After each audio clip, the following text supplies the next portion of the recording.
My husband is furious at our daughter for turning down a boy after his accident, and now he's calling both of us shallow and ableist for defending her choice. So my husband and I have been arguing about this all day, and I need some outside perspective. My husband picked our daughter, Cindy, up from school, and he saw her speaking to a schoolmate that she had previously had a crush on. For context, last year during a sleepover, my husband and I overheard Cindy's friends lightly teasing her over having a crush on this boy.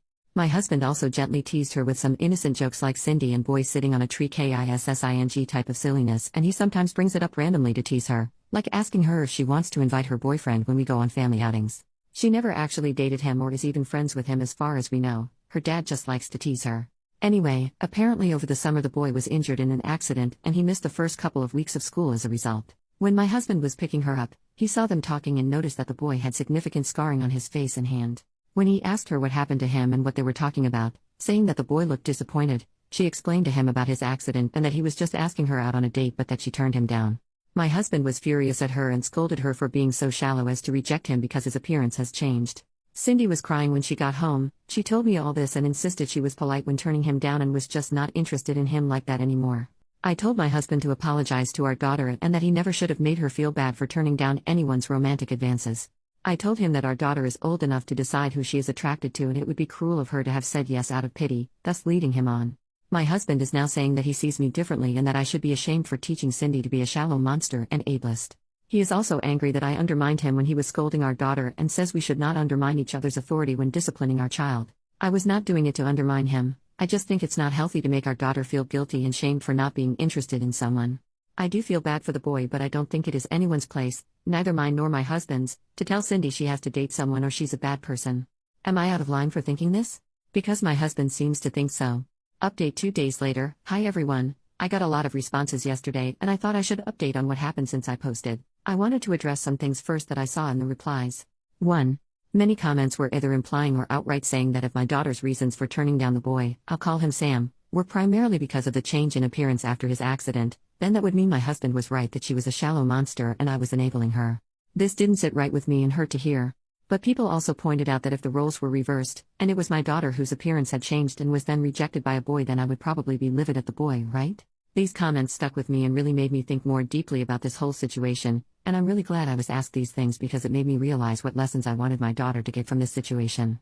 I realized that although I would be upset if this happened to my daughter, I would not be upset at someone for rejecting her so long as they treat her with respect and dignity.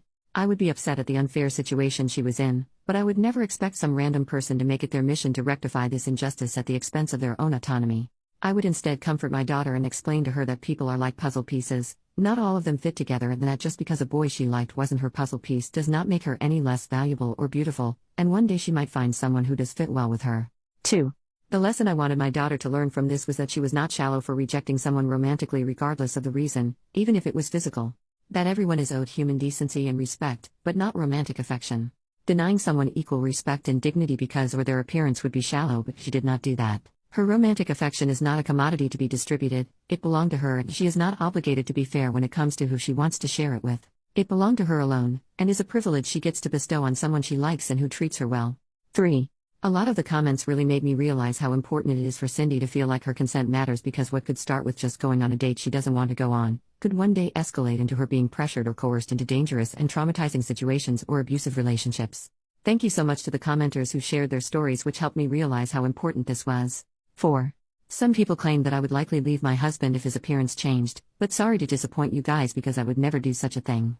I love my husband so much, my relationship with him is stronger than just dating or a crush. We built a life together, and his appearance changing would not change that. We have been married for long enough that my attraction to him and love for him now go far deeper than looks. Maybe it would be a different story if we were just dating and barely knew each other, but things change once you make vows to each other to stick together in sickness or in health. 5. Many people are claiming that my husband is a monster and abusive. It may seem that way if all you know about him is this one situation, but he is a full human being. He does more for this family every day than I could ever express in one post. He has issues with anger and that he often says things he regrets during. But when he cools off, he is always open to listening and communication.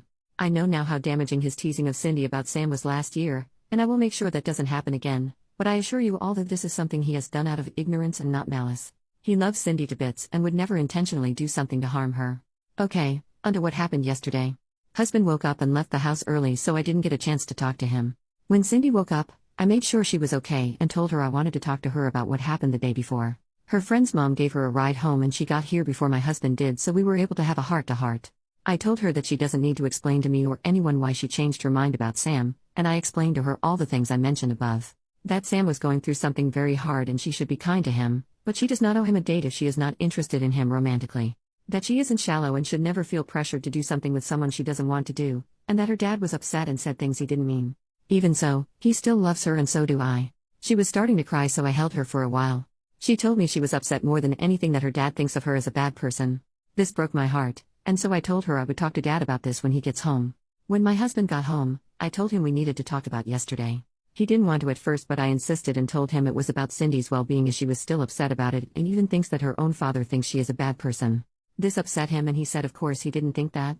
I basically explained to him my thoughts above, and although he was a bit resistant at first and insisted that he just didn't want Cindy to become a shallow person, he really listened when I explained to him how people might take advantage of her if she starts to feel like her consent and her desires don't matter. I didn't show him the post I made, but I wrote down some of the comments and stories and told them to him.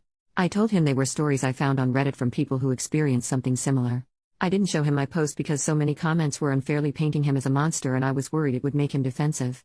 I think it broke through to him because he was really upset at the thought of our daughter one day being manipulated into staying with someone who was hurting her. He went to talk to her privately in her room while I prepared dinner, and afterwards she seemed a lot happier and was joking around with her dad again. Today, they're both planning to go bowling together as well. Thank you everyone for the advice, the stories, and for motivating me to stick to my decision to defend Cindy. You guys are awesome.